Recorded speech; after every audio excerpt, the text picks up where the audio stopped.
Hello friends, आज हम operation system में इंटीग्रल प्रोग्रामिंग स्टार्ट किया था। इंटीजर प्रोग्रामिंग आईपीपी, उसके अंदर फर्स्ट मेथड जो आईपीपी को सोल्व करने का फर्स्ट मेथड गोमोरी मेथड, वो आज डिस्कस करेंगे। तो सबसे पहले आपको कोई भी एलपीपी गिवन होगी और उसको आप पहले सोल्व करोगे बाय सिंप्लेक्स मेथड। फर्स्ट काम तो यही है आपका, समझ रहे हो। सिंप्लेक्स मेथड से सोल्व कर लिया। फिर अब आपको चेक करना है कि जो ऑप्टिमल सॉल्यूशन मिला है वो इंटीजर इंटीजर है या नहीं है। ठीक है, इंटीजर और फ्रैक्शनल। यदि वो जो फाइनल आंसर है, फाइनल जो ऑप्टिमल सॉल्यूशन आया है वो अगर इंटीजर नहीं है, उसमें हर एक वेरिएबल इंटीजर नहीं है, तब इसमें गमोरी मेथड यूज होगा। गमोरी मेथड यूज होने का मतलब जो फाइनल आपका आंसर आया है, ऑप्टिमल सॉल्यूशन है, वो फ्रैक्शनल पार्ट में आ गया, इंटीग्रल में ना आए, तब आप एक गमोरी कंस्ट्रेंट निकालोगे वहां से। क्या? Gomory constraint. ये क्या होता है? Summation minus F J X J is less than equal to minus F. अब मैं आपको समझाता हूं ये क्या है, कहां से आया है और कैसे आया है। ठीक है, अब मैं आपको बता देता हूँ, ये बताऊंगा मैं कहां से आया। और आपको क्या करना है, लास्ट जो भी टेबल बनेगी उसकी, उसमें ऑप्टिमल सॉल्यूशन जो ऑप्टिमल तो आ चुका है, लेकिन वो क्या है, इंटीजर नहीं है, फ्रैक्शनल में है। तो वहां से आप लास्ट टेबल से आप क्या, एक गमोरी कंस्ट्रेंट निकालोगे, ये वाला, और इसको आप उस टेबल में एक साथ में एक एक्स्ट्रा ये कंस्टेंट ऐड कर दोगे। ठीक है, फिर दोबारा उसका क्या करना, आपको सिंप्लेक्स मेथड से सोल्व करना है या ड्यूल सिंप्लेक्स मेथड से आपको उसको सोल्व करना है। और बस आपको यही काम करना है। लास्ट में जब जैसे ही फाइनल आंसर आए, फिर आप देखो अगर फ्रैक्शनल में तो फिर वापस यही काम करो, अदरवाइज फिर हमारा ऑप्टिमल सॉल्यूशन आ ही जाएगा। तो अभी मैं बताता हूँ ये गमोरी जो कंस्ट्रेंट है ये कहाँ से आता है और कैसे आता है। ओके, तो देखो, हमें कोई भी, हमारा काम क्या होगा, लास्ट में ऑप्टिमल सॉल्यूशन देखना होता है ना। तो ऑप्टिमल सॉल्यूशन में हम एक रो पकड़ेंगे, एक रो को, जैसे कि ये है A I X I is equal to B. जैसे ये होता है ना, X one plus two X two plus X three, मान लो is less than equal to 4 ले लो, या फिर जो इक्वेशन है उसके अंदर तो ये क्या होगा, इक्वल ही आएगा ना। ठीक है, यहाँ वेरिएबल सिलेक्ट वेरिएबल हो सकता है एक्स थ्री की जगह। ठीक है, यहाँ पे सिलेक्ट वेरिएबल ऐसे ले लो। ये वाला हमारा मान लो फाइनल ऑप्टिमल सॉल्यूशन के अंदर ये आ रहा है।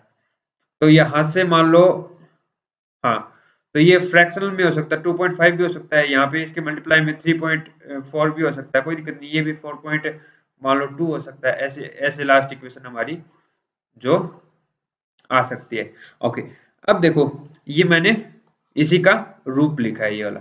ठीक है, अब देखो, एक आपको integer program, sorry, greatest integer function के बारे में पता है क्या? जैसे 2.5 है, इसका ग्रेटेस्ट इंटीजर वैल्यू क्या होगी? ये बड़ा ब्रैकेट लगता है, इसका मतलब ग्रेटेस्ट इंटीजर वैल्यू, यानी कि 2.5 के जितने भी लोअर बाउंड है उसकी सबसे हाईएस्ट वैल्यू आपको देखनी है। जैसे 2.5 है ये, ठीक है, तो यहाँ पे मान लो 2 हो गया, और यहाँ पे कहाँ पे 1 आ गया, और इसमें और ज्यादा 0 हो गया। तो इसके जितने भी लोअर बाउंड है, मान लो 0 1 2, ठीक है, लोअर बाउंड है। तो लोअर बाउंड में सबसे बड़ा इंटीजर क्या है? सबसे बड़ा इंटीजर तो क्या है, 2 है ना। लोअर बाउंड में सबसे बड़ा इंटीजर, ग्रेटेस्ट इंटीजर। ठीक है, तो 2.5 का ग्रेटेस्ट इंटीजर जो है वो 2 होगा। ऐसे हम इसको डिफाइन करते हैं। सिमिलरली नेगेटिव वैल्यू के निकालना हो, जैसे 1.5 है, तो आप सोचोगे इसका तो -1 होगा, बट नहीं, इसका -2 नहीं होगा, इसका होगा -2। वो कैसे, अभी देखो मैं बताता हूँ। आपको क्या करना है, ये मान लो 0 है, ये हो गया -1, और हमारे पास क्या, -1.5, और ये वाला -2 तो यहाँ होगा कहीं -1.5 है ना।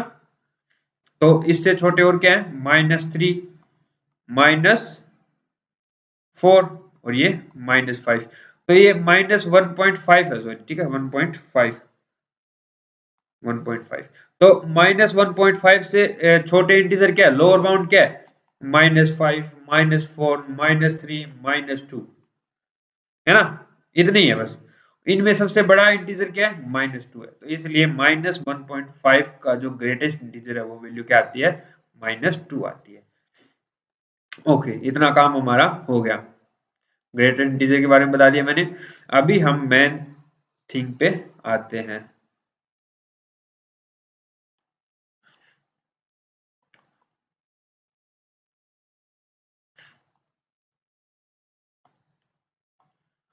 देखो आपको जो इक्वेशन गिवन होगी ये वाली कंस्ट्रेंट जो गिवन है इसको आपको फ्रैक्शनल और प्लस इंटीजर में तोड़ना है। जैसे 2.5 है इसको आप क्या तोड़ सकते हो 2.5 ये तो मान लो 2 आ गया है ना और प्लस 0.5 ऐसे ब्रेक कर सकते हो ना क्या 2.5 को आपको फ्रैक्शनल और सॉरी इंटीजर और फ्रैक्शनल में ब्रेक करना है। सिमिलरली आप क्या करोगे जैसे 3.2 है इसको आप ब्रेक करोगे तो 3 प्लस 0.2 ये तो fractional point fractional part fractional और ये क्या होगा इंटीजर पार्ट। इतना समझ में आ रहा है। जैसे माइनस में कुछ होता तो जैसे ये -1.5 था तो इसको आप तोड़ते -2 और प्लस 0.5 -1.5 आ जाता।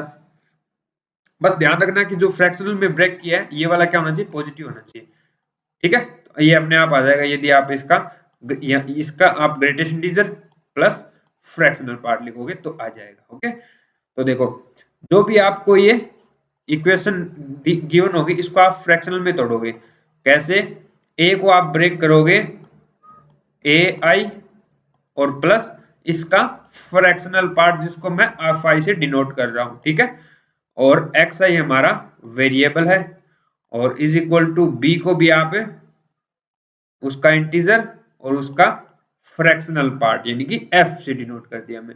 ऐसे आप इसको ब्रेक करोगे इजी है ना कर दोगे ब्रेक ऐसे। मैं आपको बताऊंगा अभी एक एग्जांपल समझाऊंगा उसमें मैं बताऊंगा कौन सी इक्वेशन को पकड़ के आपको ये फ्रैक्शनल में ब्रेक करना है किसी एक को करना है वो मैं बता दूंगा कौन सी सिलेक्ट करनी है आपको। यानी कि पहले तो आपको उस एलपीपी को सिंपलेक्स मेथड से सोल्व करना है लास्ट में ऑप्टिमल जो सॉल्यूशन है वो आपका किस में ना आए इंटीजर में ना आए यानी कि फ्रैक्शनल में वैल्यूज आ रही है ऑप्टिमल सॉल्यूशन की तब आप एक इक्वेशन को पकड़नी है वहां से और उस फ्रैक्शनल पार्ट को ब्रेक करना है अलग करना है और उस फ्रैक्शनल पार्ट को लेकर हम उसका गमोरी कंस्टेंट बनाएंगे। फिर मैं बताऊंगा आपका यूज कहाँ लेना है उसका ठीक है। तो पहले मैं आप बता देता हूँ ये गमोरी कंस्टेंट कैसे आ रहा है जनरेट हो रहा है ठीक है। ओके अभी देखो हम ये ए आई और एक्स आई को मल्टीप्लाई करवा के अदर साइड में ले जाएंगे तो यहाँ तो ओनली हम क्या रखेंगे एफ आई और एक्स आई रख लिया और अदर साइड में हम क्या लेंगे एफ को मैं आगे लिख लिया और बी को इधर लिख लिया और माइनस ये वाला इधर पार्ट आ जाएगा यानी कि समेशन ए आई और एक्स आई। किसी को डाउट है तो मुझे बोलो ठीक है। अभी देखो इतना तो कुछ एक्स्ट्रा तो किया नहीं जस्ट सिंपल कैलकुलेशन है इस वाले को एक्स आई को मल्टीप्लाई किया और अदर साइड ले आए और इसको मैंने एक ब्रैकेट में बंद कर दिया कोई दिक्कत है नहीं है। ओके अभी देखो मैं एक चीज करवाता हूँ आपको जो हम ऐसे भी तो लिखे ना स्टार्ट में हमारी इक्वेशन क्या थी A I X I is equal to B ये थी हमारी है ना या फिर मैं इसको लिखूं ए आई का integer part plus F I और एक्स आई और इसको मैंने बी ही रख लिया या फिर summation A I X I और plus summation F I X I is equal to B. अभी देखो ये एफ आई तो पॉजिटिव है मैंने आपको बताया ना फ्रैक्शनल पार्ट जब भी आप ब्रेक करो यहाँ पे देखो ये जो फ्रैक्शनल पार्ट जब भी ब्रेक करो ये फ्रैक्शनल पार्ट जब भी ब्रेक करो ये पॉजिटिव करो हमेशा।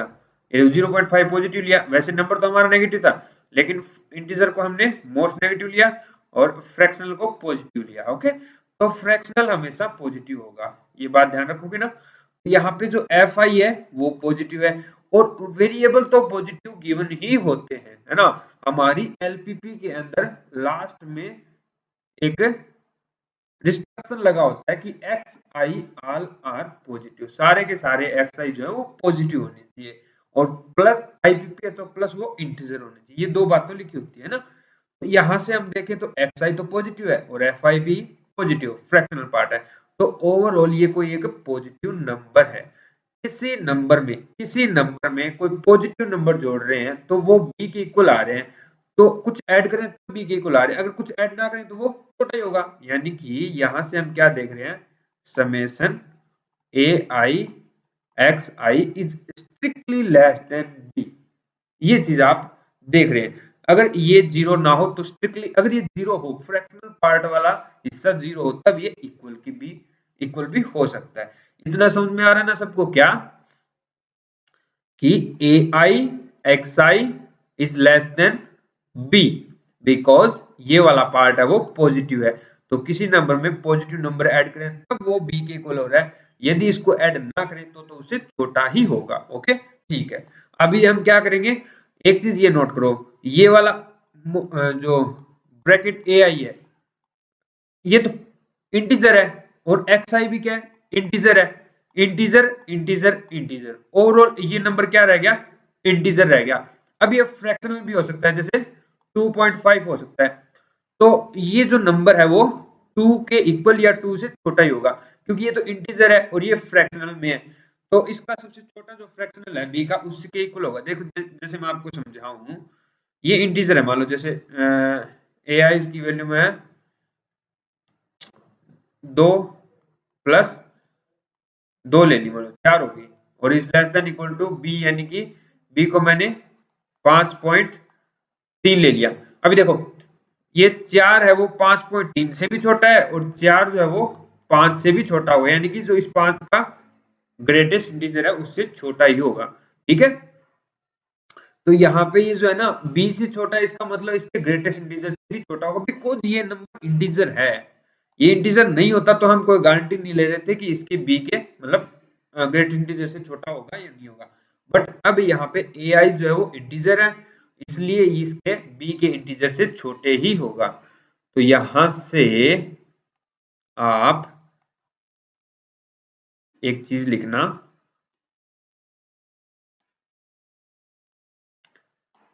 क्या इसका मतलब summation A I X I is less than equal to B I, because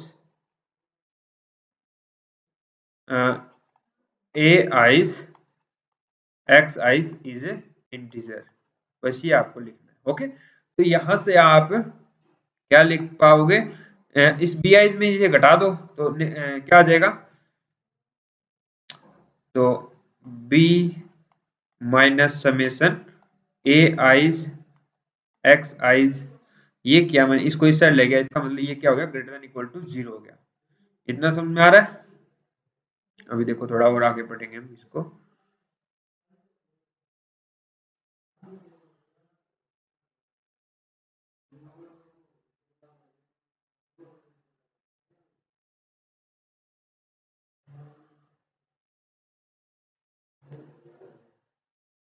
अभी देखो ये नंबर तो क्या आ गया, पॉजिटिव नंबर आ गया। अभी ये वाला मैं यूज कहाँ किया था, याद है आपको, मैंने किया था इसको यहाँ पे, ये देखो ये मोड बी माइनस ये वाला नंबर।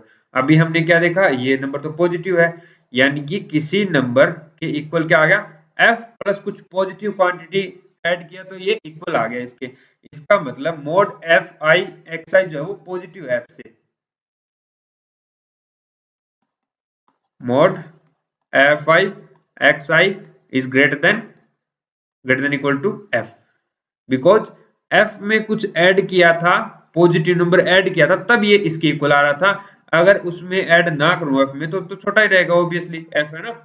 तो यहां से मैं नेगेटिव से दोनों तरफ मल्टीप्लाई करवा दूंगा, तो इसका मतलब F I X I is less than equal to minus F, this is called Gomory constraint.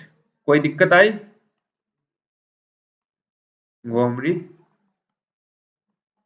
Constraint. अगर किसी को दिक्कत आ रही है तो दोबारा वीडियो को देख लीजिए, समझ में आ जाएगा। कुछ ज्यादा लॉजिक नहीं है, मैंने उसी इक्वेशन को 2 बार घुमा के इसको निकाला है, कुछ अलग से एक्स्ट्रा एफर्ट नहीं मारा मैंने। ठीक है, पहले देखो इसी को मैंने फ्रैक्शनल पार्ट में ब्रेक किया, इस फॉर्म में लिख दिया।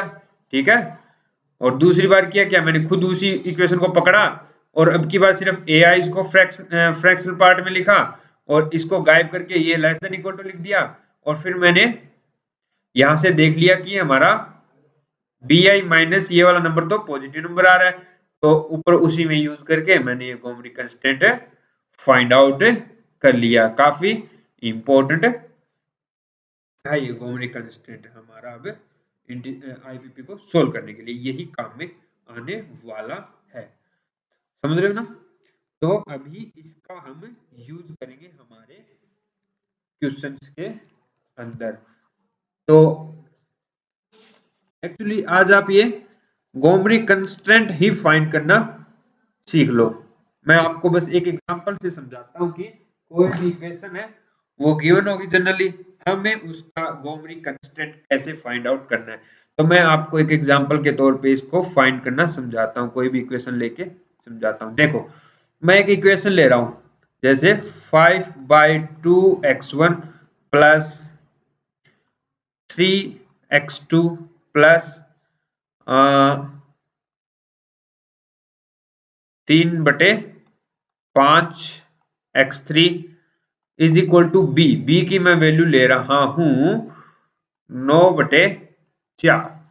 ठीक है, ये मैंने एक इक्वेशन ली, जैसे मैंने अभी ऊपर ली थी ना, a summation A I X I is equal to B, वही इक्वेशन है सेम वैसे ही, मतलब मैंने यहाँ पे वैल्यूज पुट कर दी। अब आप इसको फ्रैक्शनल पार्ट में ब्रेक कर लो, जैसे 5/2 है, इसको ब्रेक करोगे तो 2 प्लस हाफ है ना, ये 5/2 ढाई होता है ना, यानी कि 2 प्लस हाफ, तो आप इसको लिखोगे 2 प्लस 1/2 और x1 इसको लिखोगे 3 प्लस 0, फ्रैक्शनल पार्ट में ओनली 0 आ रहा है, x2 इसको 3/5 को क्या लिखोगे 3/0 प्लस 3/5, 3/5 खुद एक फ्रैक्शनल नंबर है, x3 इज इक्वल टू 9/4 को क्या लिखोगे 9/4 को 4 दूनी 8, यानी कि 2 प्लस 1/4, समझ रहे हो। ओके, अब आप यहां से क्या देख रहे हो, फ्रैक्शनल पार्ट वाले ले लो, यानी कि 1/2 x1 plus 0 x2 plus 3/5 x3। ये देखो ये वाली इक्वेशन देखो ऊपर वाली, ये नहीं, पहले ये कर लिया करो फिर नेगेटिव से मल्टीप्लाई करवा दिया करो। ये किससे बड़ा हो रहा है, जो b का फ्रैक्शनल है, b का फ्रैक्शनल हम किसको लेते हैं, f को लेते हैं, f यानी कि 1/4।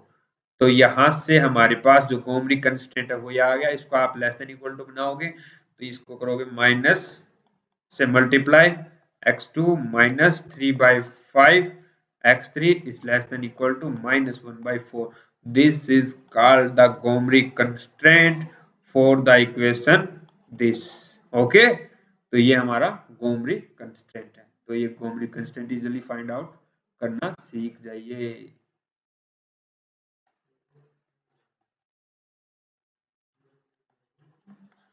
मैं नेक्स्ट वीडियो में आपको समझाऊंगा कि इस गोमरी कंस्टेंट का किसी क्वेश्चन में हम कैसे अप्लाई करेंगे, कहां से ये कौन सी इक्वेशन को पकड़ के हम उसका गोमरी कंस्टेंट निकालेंगे। ओके, तो आज मैं इतना ही करवाऊंगा, काफी लंबा हो जाएगा वीडियो नहीं, तो मैं नेक्स्ट लेक्चर में आपको ये समझाता हूँ, एक एग्जांपल लेके समझाऊंगा कि उसमें कोई भी एलपीपी को हम गोमरी मेथड से कैसे उसको सोल्व करेंगे। ओके।